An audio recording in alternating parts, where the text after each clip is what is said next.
morning to all you folk at Zoom and live. Wow, we got a good live crowd too. So, anyway. Good morning. Can you guys hear me in Zoom? Perfecto. All right. Wonderful. Okay. Well, thank you for showing up. And as you saw in the email, today's topic is solar panels. So it's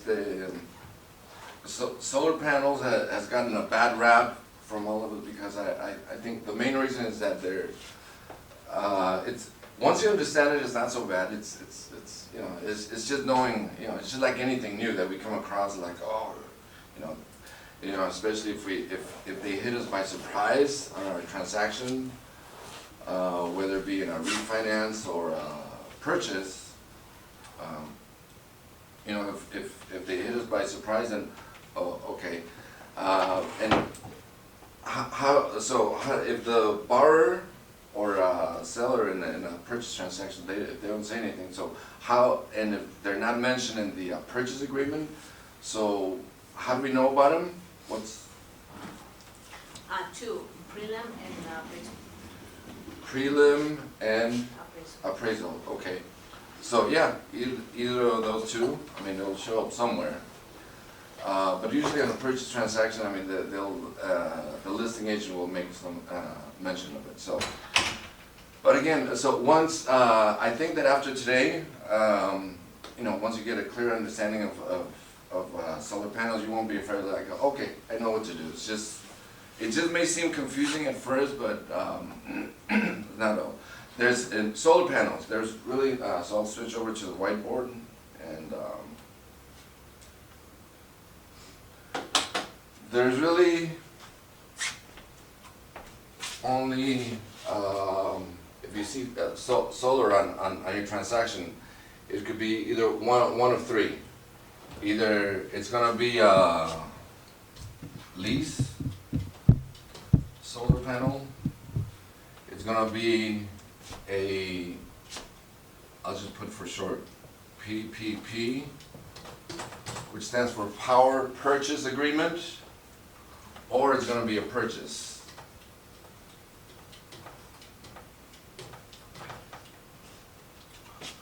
So that would be your first step. You want to establish, well, okay, there's solar panels on the property.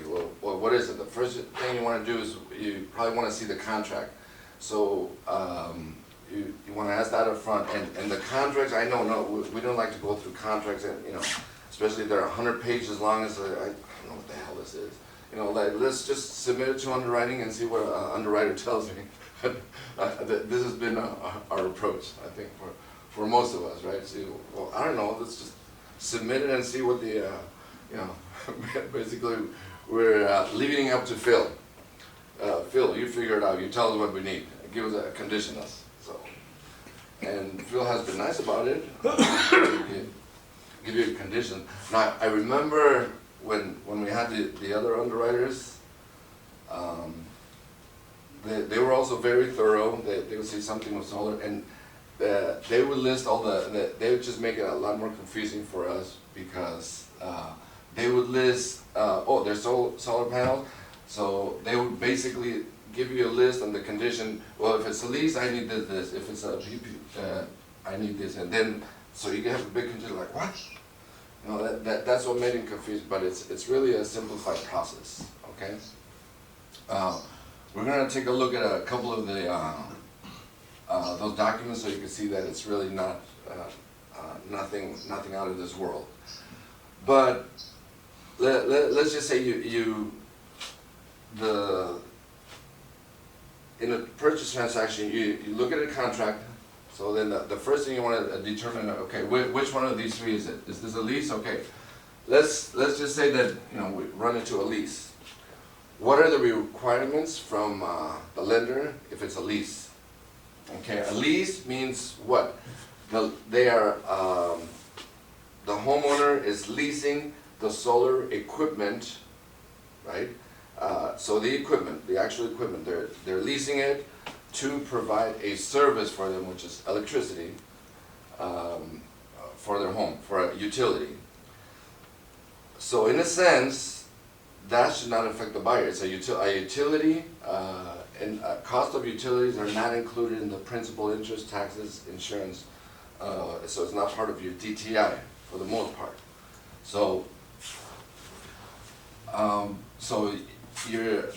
homeowner is leasing the equipment. Now, how much power he gets out of that, that's up to them. Now, and the lender, the only thing, if you have a lease, the only thing the lender needs to know is that as long as the lease has a, what is it, production, yeah, it's called a production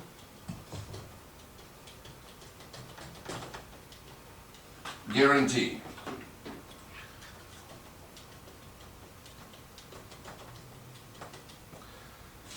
So somewhere in the lease agreement, you're gonna see a clause that says production guarantee. If it has a production guarantee, and on that production guarantee, it tells them it specifies a X amount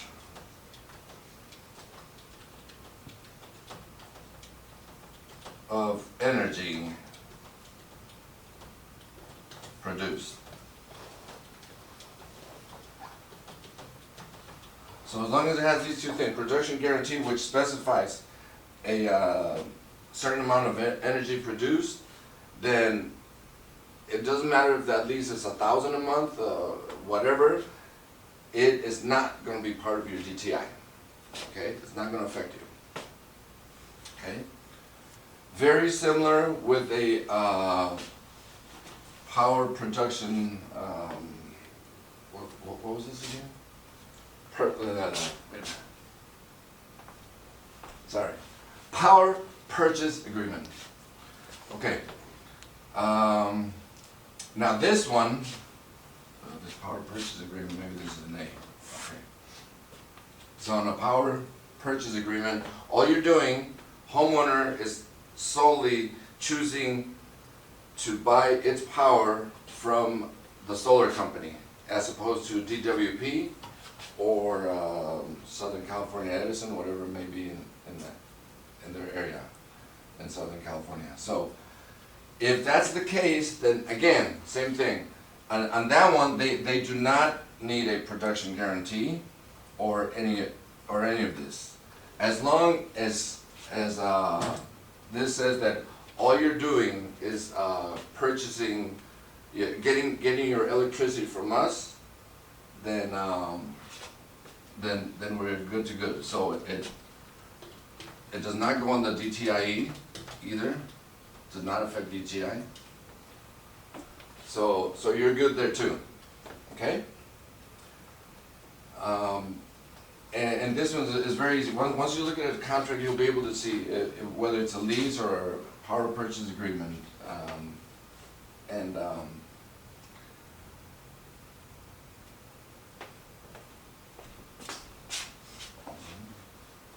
The one important note, I might as well bring it over here. On both of these two things, I mentioned it does not affect your DTI on conventional FHA. Now, there is one little caveat there, as they call it. For VA, they will take the payment into account in the residual income calculation, which is different from the DTI. So we're not going to get into how the residual income is calculated because that's mainly underwriting. That's behind the scenes. We don't do those calculations. Or have you done any on your VAs? Do you do the residual income? I've done it, but don't remember how to be honest. Yeah, so it's essentially the residual income means that because on a VA, as you know, there's no, not to go off topic too much, but there's no, they don't go off with the same DTI as FHA. Sometimes there's VA you could get with a 60, almost 70% DTI, like in your case, 70% DTI. But what they do look at is your residual income, and that's calculated basically by your family size and the size of the home. The bigger the house, the more expense, you're gonna have utilities, stuff like that. So, anyway, this would potentially affect your VA, residual income, and therefore your qualification, just on VA. But conventional, FHA, no DTI. Okay? Whereas on a purchase, the difference is, for the most part, it is gonna affect your DTI. It is gonna on your DTI. That's, so solar panels are gonna affect, or it could affect the borrower's qualifications and or the property. We haven't gotten into the property yet, but any questions so far on the 3 different contracts from anyone?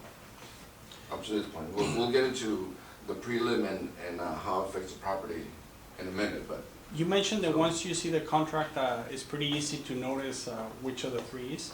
Yes, I believe so. And in a minute, we'll look at the contract so you can see and show you it. But I just wanted to point out the 3 main things. So remember, no DTI, you're good. Purchase, yes, that's gonna go on your DTI. Okay, so whatever the payment is, because the difference is, and again, for those that just came in. Sorry, so the purchase is gonna affect the DTI in both, in conventional and FHA? Everything, yes. So that one right there. This would be an example of your of a lease agreement. Very first page. What gives it away?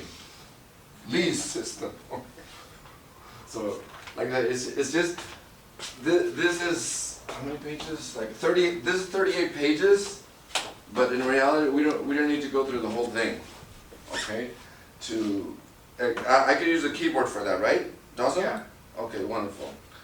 So remember, on the lease, the only requirement was well, as long as it has a production, which most of them do, a production guarantee. How do we find it? Go through the production guarantee.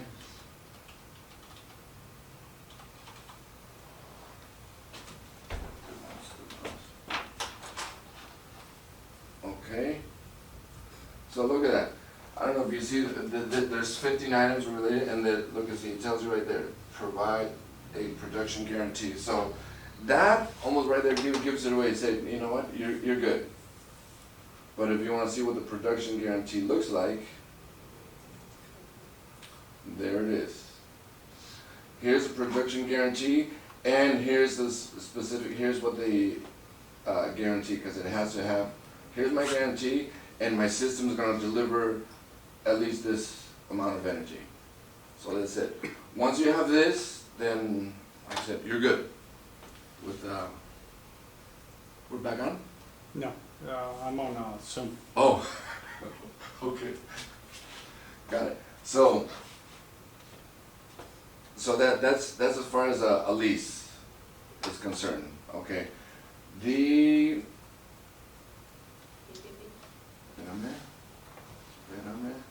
I don't have one of a power purchase agreement, but like I said, that one, the lender does not need to do a production guarantee. It's just whatever, you know, whatever energy you get, that's on you. Okay. Now the one that's purchased, you can see a difference here. Does it look familiar, Maria? Okay. So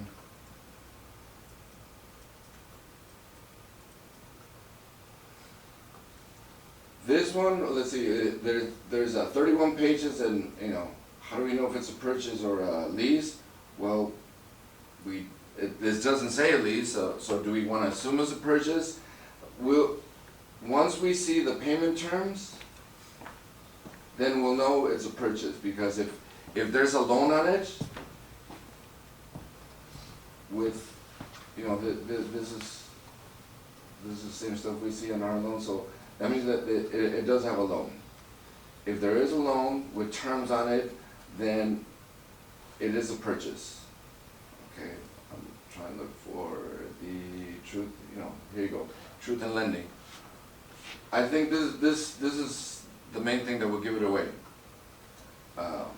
If they have a truth in lending disclosure, that means that you've applied for a loan. And you apply for a loan if you purchase the equipment, okay?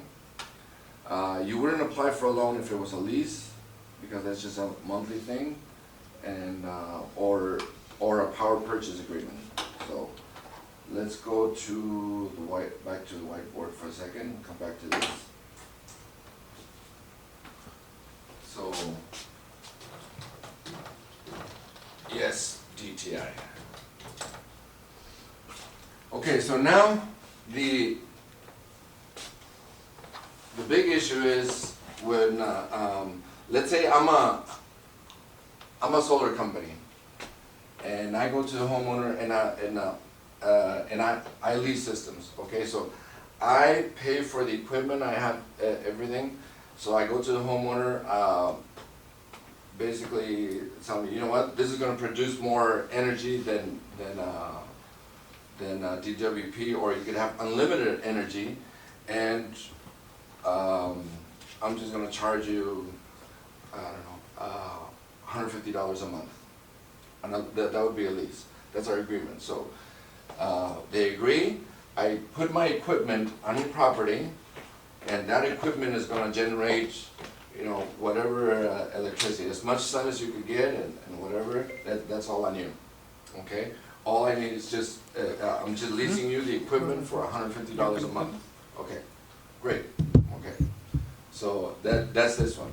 Remember, I could also say, no, you know what, instead of paying WP, you're going to pay me. I provide the power for you. Now, me providing the power for you means I have to install my equipment. It's still, also, and this is still, I'm the solar company, this is my equipment. Okay? This is my equipment, but I'm installing it on your property. Now, because of the laws of real estate, that back to when we took our license, one of the questions was, what is real estate? Anything that's attached or fixed permanently to the land, right? So that's the issue.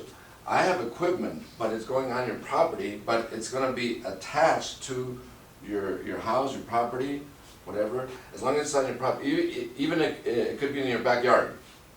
If it's fixed to the land, it's property now. But so I need some protection for that, because I paid $20,000, $30,000, $40,000 for my equipment. It's going on your property, okay? And all I'm getting is for the next 20 years, I could have a contract, $150 a month, okay, whatever. So I need to protect my equipment. So basically, I have to. The way that I do that is that I have to file something against your property. The first thing that I file is just a notice that, hey, I've installed some equipment that's going to be part of your property, but it's really mine. So it's an exception saying it's not really a home, it's mine. So what this means is that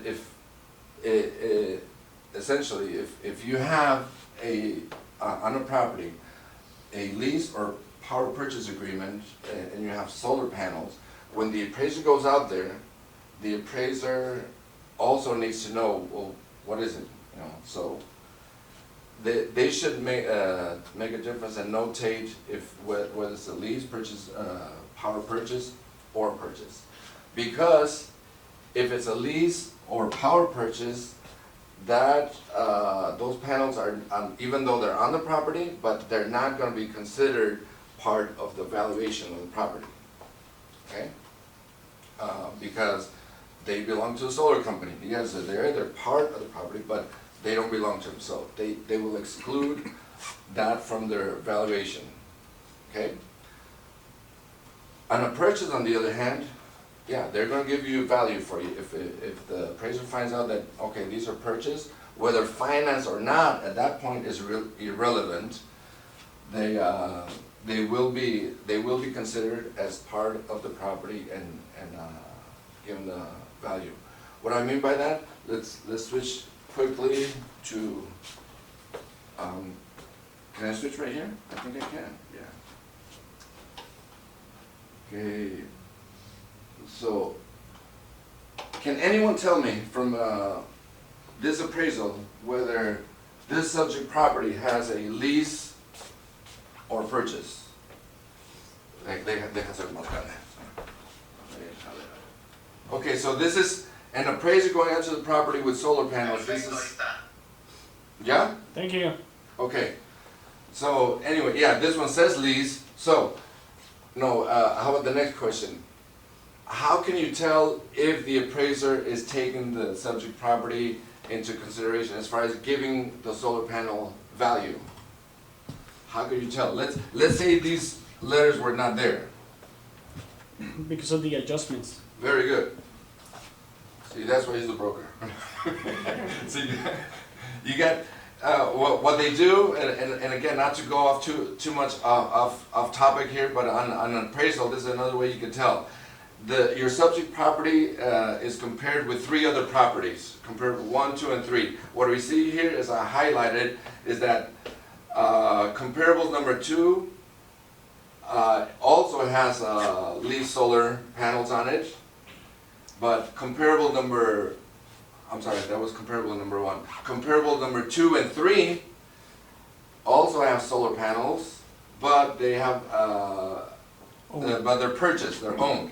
So that's why I see an adjustment next to it with a minus 13,000. That also gives you an idea of the value that you're going to get for solar panels.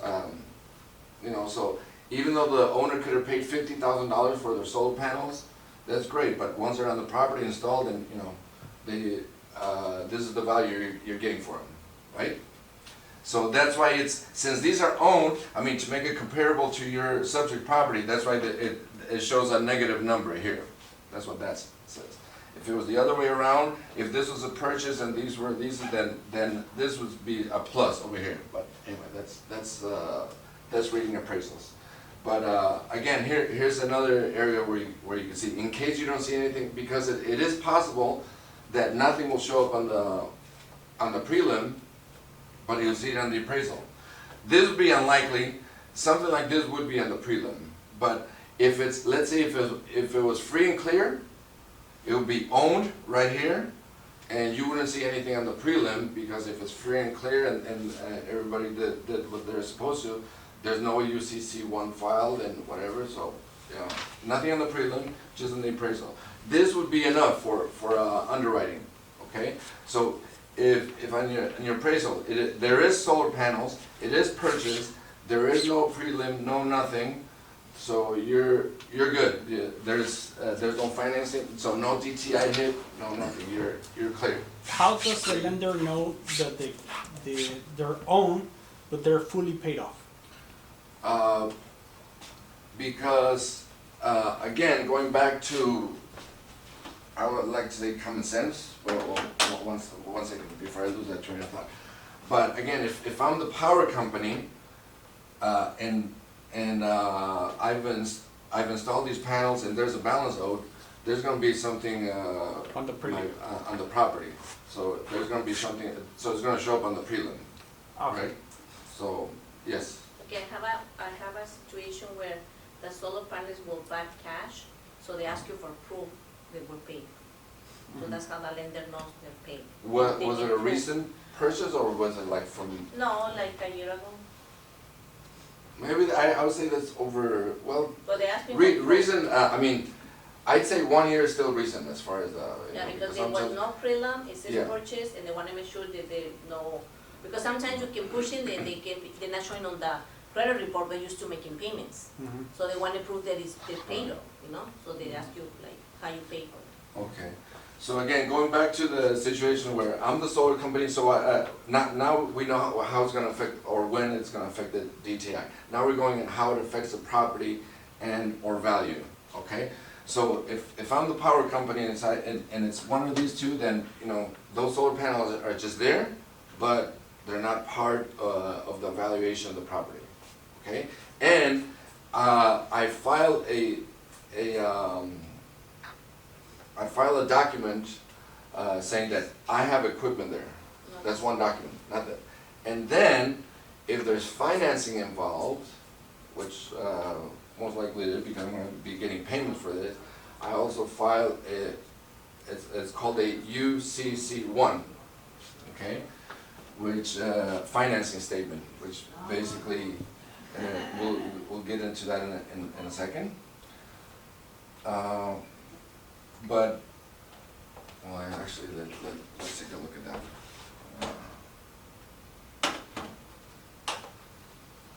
So the first one that I'm gonna file, not transfer, okay. Okay, so this is one, I'm the solar company, I installed solar panels on a lease or power purchase. And this is what I'm filing. This is not the UCC one, by the way. Okay, this is just, it's called a notice of independent solar energy producer. It's just basically letting everyone know I have equipment on this property and they're, because I'm selling them the power, okay? And this also has a couple conditions which, so sometimes you don't even need to see the whole, this is without even, this is public record, okay? So this is without looking at the, if it's on the prelim, then you have access to it, okay? So you'll be, and this would be enough. Enough for what? Enough for, as far as the lender is concerned, they don't necessarily would need to see the, if there's enough information here, then the lender would say, okay, I'm good, if this was the only thing filed. Because it tells it here, okay, I have equipment there, but if you know, if the homeowner decides to sell, they have these three choices. Well, what happens to my equipment at that point? Okay. So they could either at that point buy it from us and then include it as part of the sale, which not too many sellers would want to do, I think, or they could transfer the agreement, the lease agreement, to the borrower, which again, it would not affect the borrower's DTI, but you know, the solar company says, but I still have to approve the buyer, which if they approve, if they qualify for the loan, they're going to qualify for the solar. There's never been a case that I don't think any of us have had that a borrower is qualified for the property, but they didn't qualify to make the solar panel payment. So, or this one, which still I don't know why they would want to do that. They say you could just pay the whole amount of the lease. You know, it's a 20-year lease. You could just pay it up front and be done with it, and then just let it sit there on the property until the lease is up. Because when the lease is up, we're going to be removing our equipment. Okay. So anyway, that's this equipment. I'm sorry, that's this document. Now, in addition to this, because that's not enough with this just lets anyone know, any third party know that there's equipment on property that's not part of the property. It's mine. Okay. Then, but I also have to, not that one, not that one. Oh, it's here. Sorry. Here's the UCC1. Okay. Now here, this is the one that we need to learn how to read. It's not that complicated either, because it tells you right here. Okay. So in addition to letting everyone know that I have equipment on your property, this statement says that I also have a financial interest on that equipment. Okay. That's all that means. So. And how does it affect our property? Because if they have a financial interest, it's recorded against the property. Now the difference is whether, right here, collateral. Collateral, as you know, well, all of our loans, all the loans that we originate are collateralized loan. Ooh, collateralized. Say that 10 times fast. Collateralized. Okay. all of our loans are collateral loans, correct? Because we have the property backing it up. Avalado, no? Yeah. Collateralized is avalado, okay. So, but here, what this is saying is that the collateral here is used, the only collateral that I'm using for the payments, in case the buyer or the homeowner defaults on my lease payments, I have the collateral, which is the equipment only. This is saying, and it tells you even in bold letters, this security agreement does not create a security interest in the debtor's real property to be recorded in the land records, okay? So it's not a lien against the property, it's only a lien against the equipment that's on the property, okay? That's important, that's how they all should be, okay? The reason why just reading this is important is because I couldn't find one. I wish I would have to show you the difference, but there have been UCC1s filed where this is not the case, where the UCC1 is filed against the property. Okay. In that case, it needs to be paid off. So not necessarily, not paid off, but that would only appear if it was a purchase, because the UCC1 is filed whether it's a lease, power purchase agreement, or a purchase. It's just protecting, saying that this is just saying I have a financial interest on my equipment, okay? But it is filed against the property. Now, if it's filed against the real estate, the property, and not the solar equipment, here's where you could have an issue on a purchase. You will need to include the amount of financing as part of your total loan to value, okay? Because now it's like a HELOC, okay? A HELOC would be part of your loan to value. That would be the only, so that's the key difference between seeing this right here, and because this, again, this is just recorded against the equipment, but if it's recorded against the property, then it's part of your loan to value, and of course it's also part of your DTI on the purchase. But it doesn't apply on the purchase? Sorry? But it doesn't apply on the purchase? No, and that would only be on a purchase, yeah, because if the UCC ones they're filed for all three. So. Yeah, Pulido, is that when the property has solar panels through Hero or Peace program? That included by the taxes? That's what you mean? No. Those have to be paid off, No, that's no, not- no, no, that's, okay, just on that, while you bring that up, if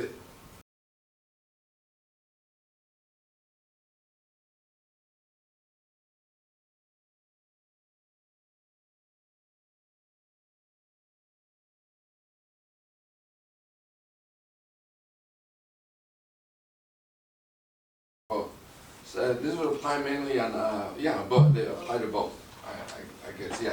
If it's financed through here or PACE, then yeah, those need to be paid off. Okay, so everything would be clear, so no UCC1, no nothing, no DTI, it's gonna be paid off. Okay, so just to clarify that, I'm just saying on a regular financing, private financing, not PACE or, if the UCC1 is filed, but if it was a lease or power purchase, the UCC1, they would not include the property. Okay, so it would be just like the one we saw. It would be, yes, I have financial interest on the equipment. Now, if it's a purchase, this is where you could have the UCC1 saying, yes, I have a financial interest in the equipment, and or the property itself, because if you don't make my payment, that's the $40,000-$50,000. So now that being the case, like I said, that could really affect your deal, especially if you're doing a conventional 5% down, and you have purchase, let's say even if you're good with the DTI, with the $200, $300 payment for this, but if that UCCI states that they have a interest in the property, so you're no longer at 95% LTV, you're past the 90, so that would be an issue, okay? So that really that's the only thing to look out for, but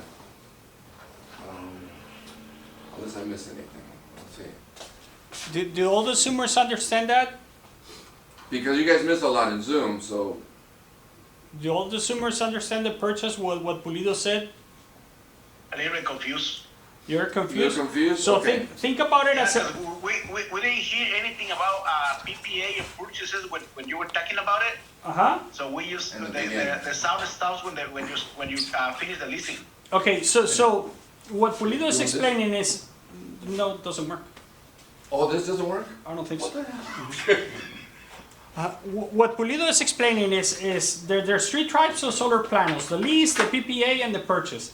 Now, the lease and the PPA is basically a company saying you can use my equipment, you're gonna save money, and you're gonna pay me just for the lease. But you pay me for the lease, but at the same time you're gonna save money on the production of your power.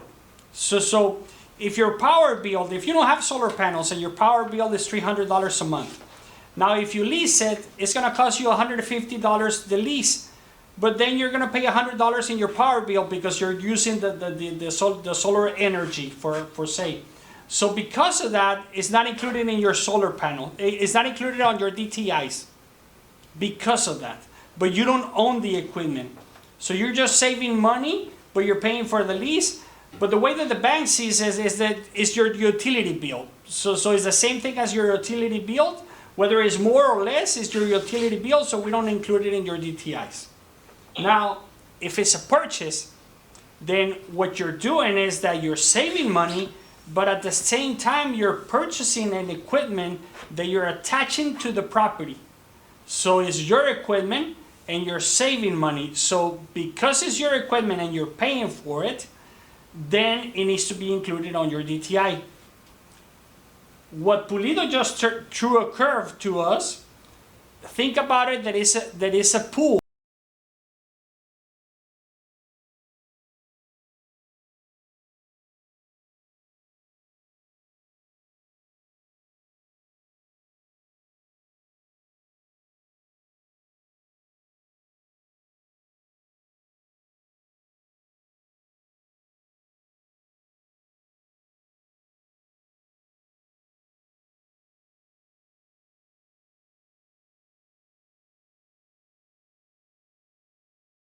Are my solar panels, and the solar panels are part of the property.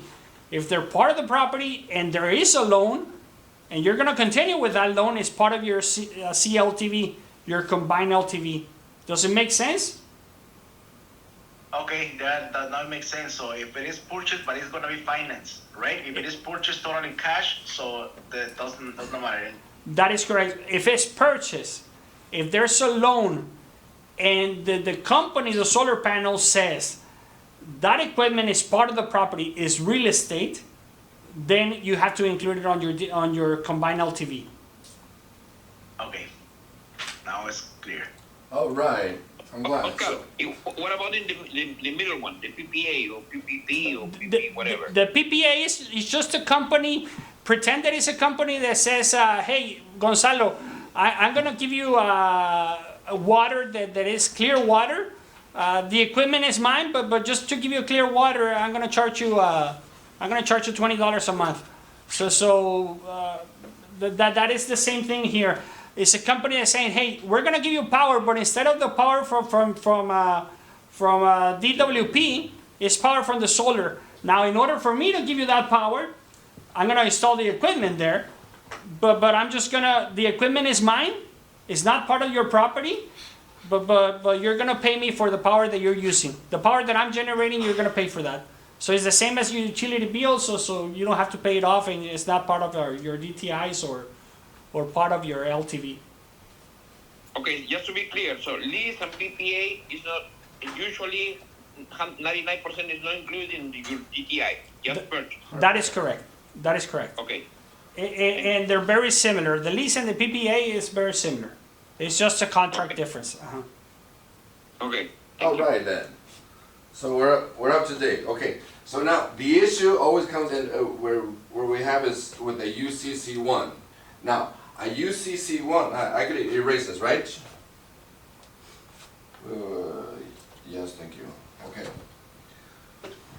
So as you know, 123 Main Street. So this is a property. Tienes 15 minutos, pinche Pulido. 15 minutes, no, 10 minutos. No, this would be fine. Okay, so this is a property on 123 Main Street. Now, we do loans. What's our position? We do first loan, right? Okay. So, first trust deed. So, we're on the property. So, is there anything, first of all, like he said, throw a curve to anybody. Is there anything that could be recorded that has what's the word? Priority. Priority. There you go. Thank you, Angelo. Priority over the loans that we do. Pace and hero. Property taxes. There you go. So, or anything that runs with the land. So, with the exception of, like to say, PACE, Hero, property taxes,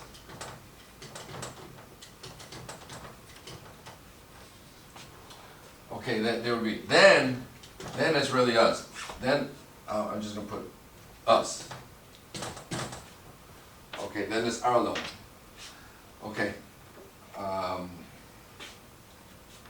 So on a purchase transaction, we get the prelim, and the prelim says, here's what's on the property. Okay, you have a pay-as-hero loan and property tax or whatever, that stays with the land. Well, except for this would have to come off, actually. But property taxes would stay on, and then they also tell us there's a UCC1 filing. Okay. And you know what, maybe this, how do you know if this is, yeah, there you go. Okay. Beautiful. No. So how can I write, yes, okay.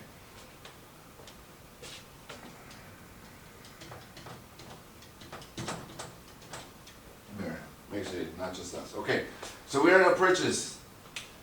And here's our prelim. It shows the current owner's first lien. They have property taxes. They have a UCC1. Okay, we already know what we're gonna do.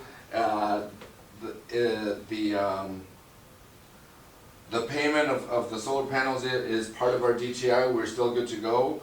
And then there's a UCC1 on there, so we should be good, right? But no, we have one other requirement. We say,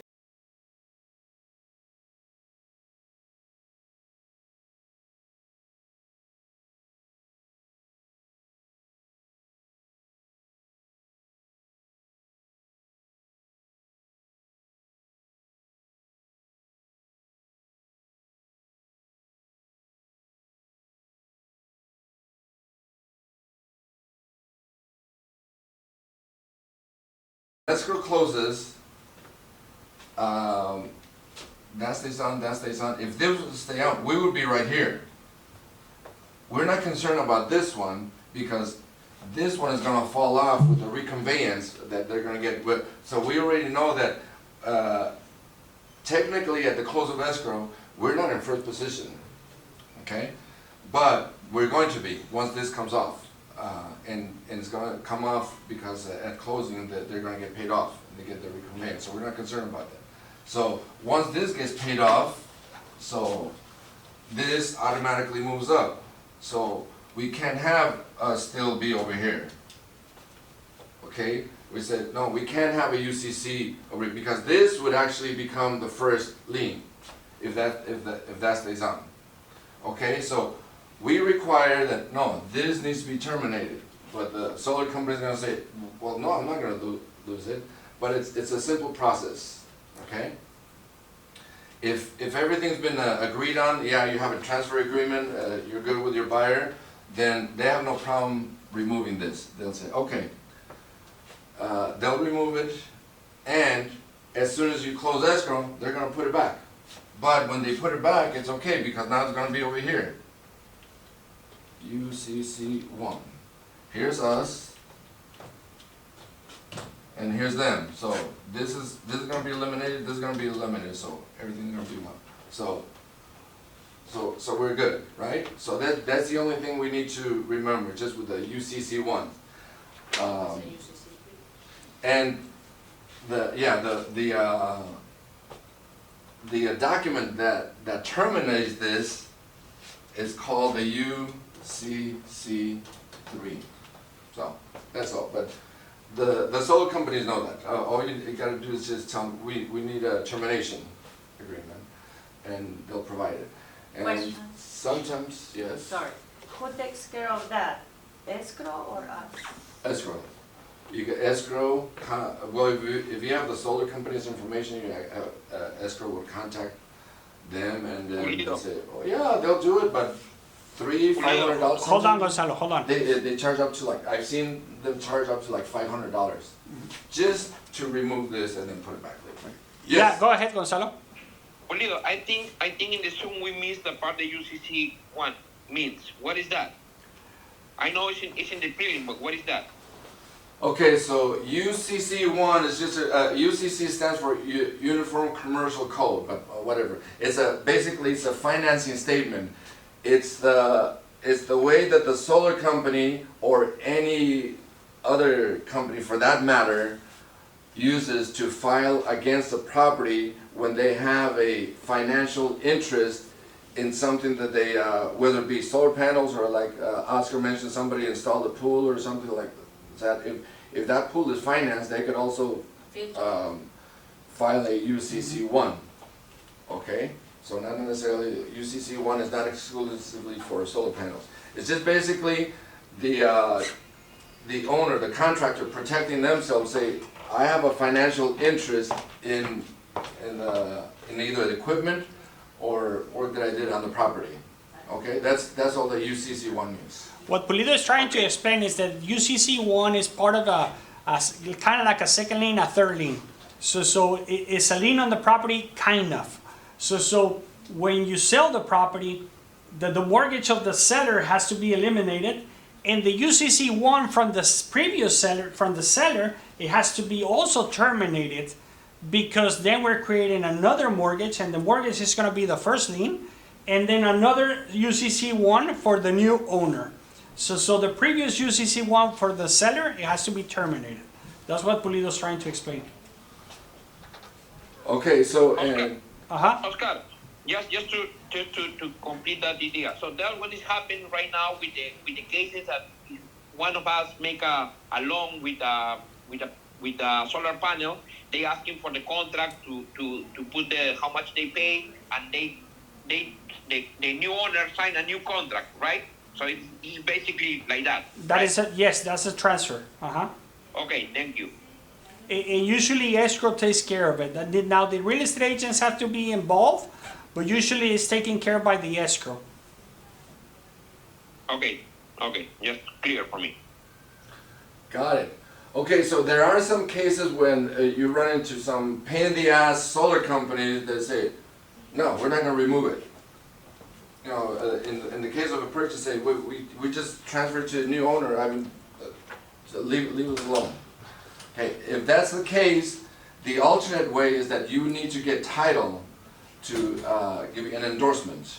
So if with a title endorsement, then that basically is just title saying, you know what, yeah, we'll take care of this. They don't need to remove, but it's not going to take priority over your loan. Don't worry about it. We'll insure it. So that's a title endorsement. So then the UCC one stays on there with a title endorsement. Okay, so if the solar companies is a pain in the ass, that's your only choice. So now, if the title company doesn't want to give you an endorsement, then you're screwed. But so it's either one of the two. So you have to fight with either the solar company or the title companies. Okay. So I think I covered the main points, maybe not everything, but okay. Hope it made some sense. Any other questions From the lending side, like I tell Maria a lot, I said, hey, most of the solar panels is not our problem. Only for the purchase with the DTI. But other than that, it's something that the real estate agents and escrow has to take care of it. So it doesn't, for me, it doesn't take my sleep, the solar panels, other than if it's a purchase and I have to include it for my DTI. But other than that, it's something that the real estate agents have to take care of.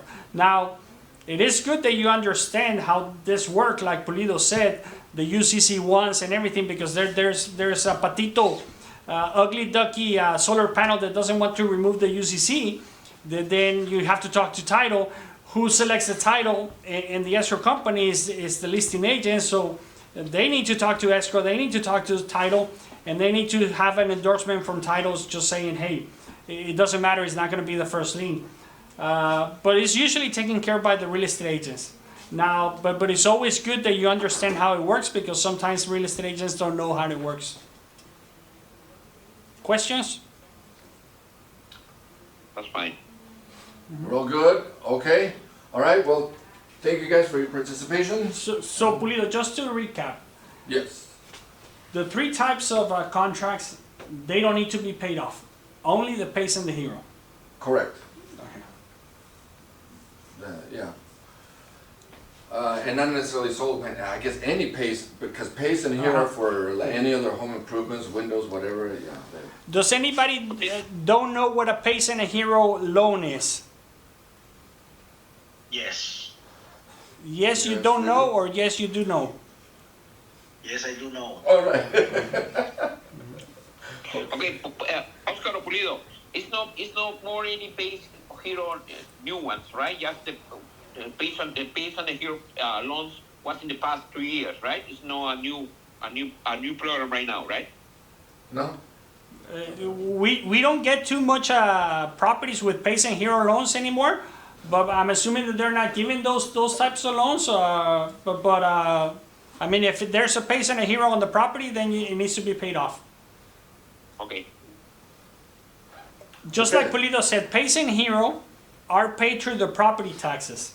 So these companies, they found a way, which I think is very sneaky, to say you're not going to pay anything, which is blatantly a lie, because you're paying for the loan, but you're paying for the loan through the property taxes.